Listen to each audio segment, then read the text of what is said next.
I hope you like blood, because this episode of Tokyo Ghoul Re is absolutely drenched in it.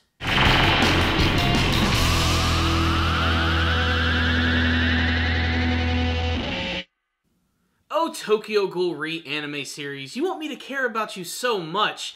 But, guys, I have to be perfectly honest with you. This, to me, was not a very good episode, in my opinion. I mean, it was action-packed from beginning to end. There was a lot of ridiculous, over-the-top stuff. Takizawa was going insane, ripping people to pieces. You had Akira Mato, who is using her frickin' Renji Abarai sword from Bleach against Naki and all types of other ghouls. You have the Nutcracker, who takes out an entire squad by herself and even finishes off a dude with her signature MO. But something about this episode just kind of rubbed me the wrong way, and I still can't quite put my finger on it.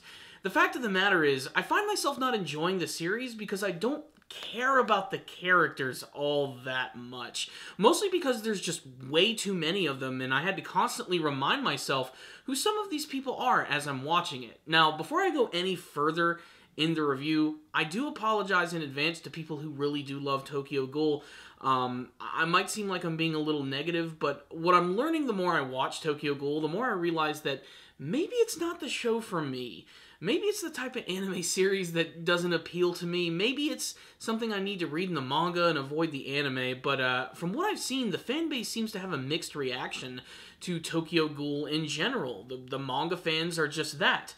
Manga fans. They don't really care for the anime adaptation, which, according to a lot of my commenters, saying that really the anime studio that's working on this show is doing a pretty poor job of it. And after seeing this episode, I honestly see where you're coming from. Now, while I have liked some of the stylistic choices that Tokyo Ghoul has made, one area that it's always lacked in has been the action department. It's either really good or just kind of meh.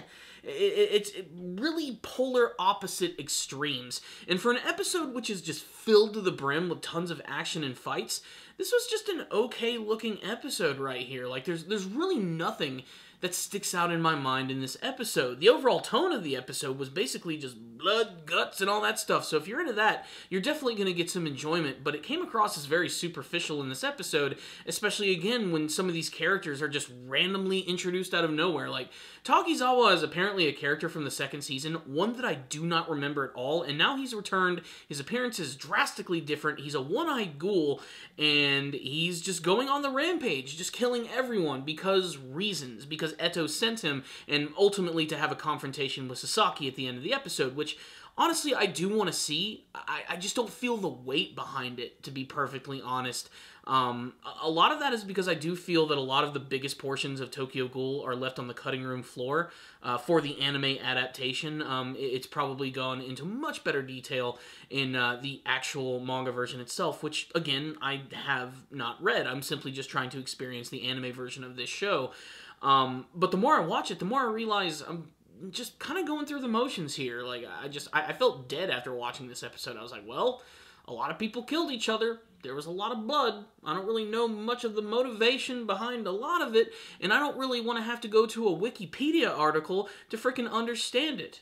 I don't know what it is. I'm not really digging Tokyo Ghoul here. It's not like it's the worst anime I've ever seen at all, and in fact, it's far from it. It's very watchable, it's got some really cool character designs, and some imagery which is outright insane. This episode was a great case for it. I loved the scene with Nutcracker going up against all of the ghoul investigators and just absolutely decimating them. It's ridiculous in the best ways possible. I loved the battle that Kanae had with Toru, where he just magically appears and starts throwing roses around, like some sort of weird, freaky, goofy Zarbon-esque villain.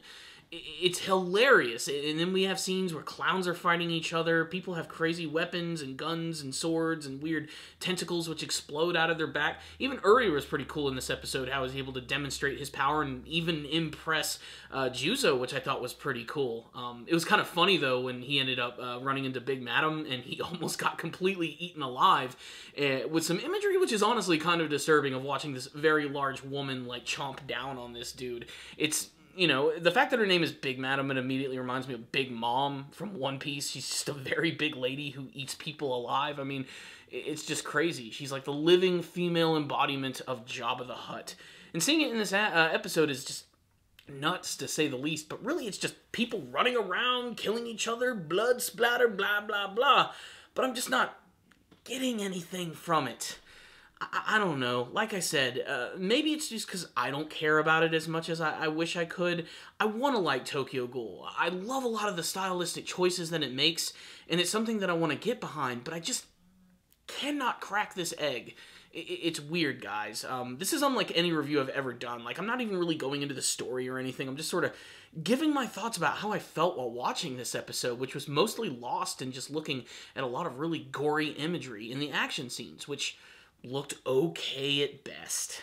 That's really just the way I have to say it. Now, while I don't necessarily like this episode and might not even like Tokyo Ghoul at all, in fact, if I get another couple episodes like this, I might drop the series entirely. Don't let that stop you from enjoying it. If you love Tokyo Ghoul, love it, watch it, buy the manga, freaking watch the anime, do whatever you can to support the franchises that you love. But for me personally, it's just, I don't know, it's just coming across as kind of just a poor story. The storytelling, the characters, the action. There's not really one particular element about the show that I really love, aside from maybe some of the atmosphere and some of the music choices that they use, which I think can really amplify a lot of the emotion. But really, to me, the series is just a lot of noise. Just a lot of noise and violence, and that's it. Not a lot of substance behind it, and not a lot of great production value behind it. It's really the only way that I can personally put it. So, yeah, this episode was just the meat grinder, blood, guts, everywhere, yet still not being incredibly ultra-violent, holding back just a little bit. And that includes its action scenes and its characters. I don't know where this story is ultimately going to be heading. I can't wait to see if the Quink Squad is actually going to have to team up and go up against the Nutcracker. They've been building her up, and they seem like the perfect type of opponent for these rookies who are still trying to learn their powers and their place in the world. So that could be an interesting concept, but really doesn't even matter anymore. We got Sasaki versus Takizawa. We're probably going to delve into Sasaki and the fact that he's got this split personality going on, where Ken Kaneki is still trying to take control, who very well might appear in the next couple episodes. I kind of hope it does. For being the main character, he barely appears in the show at all. Instead, they focus on a lot of one-off characters that you never remember the names of, the motivations, or really why they're even there in the first place. Unless, of course, you just have a photographic memory, or you're just going to Wikipedia articles and reading the manga version. So yeah, my thoughts on this episode is this is a 3 out of 5. Just average action, average storytelling, and for a lot of stuff that happened in this episode, almost nothing happened at all. It was basically just an extension of last week's episode, just more violence. I was hoping for more from Takizawa, but again, there it is. I'm sorry if I offended anyone, if I got people upset. This is just a stupid dude's anime review online and just giving his thoughts. Like I said, if you like this stuff, check it out. For me, though, I just didn't like this one. I'm going to give it a couple more episodes. I'm going to try to like Tokyo Ghoul. I see something here. I don't have, like, a blind hatred for it like I had for Black Clover. I can actually tolerate this show quite a bit. And that's why I want to see ultimately where it's going to be heading. Otherwise, right now, it seems like I'm going down the Season 2 route, where I'm just going to get burned at the end. But let's see. Maybe I'm a glutton for punishment. Maybe let's just see where this is all going to head. So thank you for staying tuned for this incredibly shambled review, which has no thought put behind it aside from me just bitching about something that I didn't really care for. But I had to put it out there. I had to be honest with you guys. I'm not going to be a robot and say everything's freaking awesome. I'm going to give my honest opinion. And my opinion is I didn't like it. And from an objective standpoint, I think this episode was handled poorly. It's just the way that I see it. So yeah, there it is. I'm sorry, Tokyo Ghoul fans. I'd love to hear your thoughts about it, though. If you did like this episode, tell me why in the comments section below. If you want to make me a Tokyo Ghoul fan, give me some good reasons. Give me a reason to want to read the manga. I want to know why you guys actually do like this franchise so much. I'm fascinated by it, to be perfectly honest. So yeah, this review's gone on long enough. I'll see you guys next time, and as always, stay dandy, baby.